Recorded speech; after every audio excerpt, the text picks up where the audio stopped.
In the new TV Guide magazine out tomorrow, the 40-year-old actress reveals her exit is imminent. Quote, I have 6 seasons and the when my contract is up. Well, you don't ever get used to anything because I'm independent and it'll all change.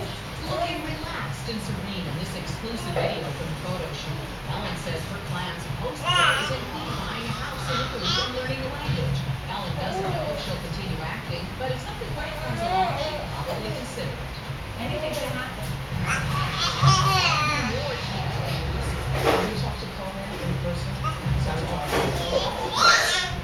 Did you want to pick up the phone? Yeah, but it didn't seem to go good. I don't know. I think let things cool down. Oprah scores Jay Leno's first interview since his announced return to The Tonight Show in an exclusive interview tomorrow. Were any of the things that he said about you hurtful? No, they were jokes. And that's okay. I mean, so jokes don't hurt you. It's what we do, you know. You can't, it's like being a fighter and say, when you got punched in the head, did it hurt? Well, yeah, but you're a fighter. That's what you do.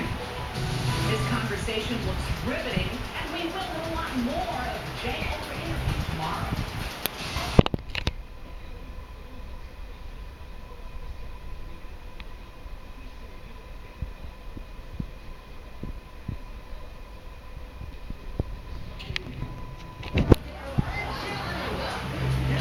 Tomorrow night on VH1 Celebrity Rehab with Dr. Drew, Mackenzie Phillips lets go of her demons, and in group session, she reveals the source of her anger, her father, John Phillips.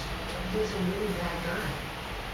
Yeah, well, you can't think of a bad girl, but I have like a real part in what happened to me. At the time, she did not disclose her darkest secret. The group only knew that her father started her off on drugs. I used to say, got any drugs for your old dad? I cannot picture my dad going, got him drugs for his dad. You can't picture a lot of stuff that happened. And she let her anger out in this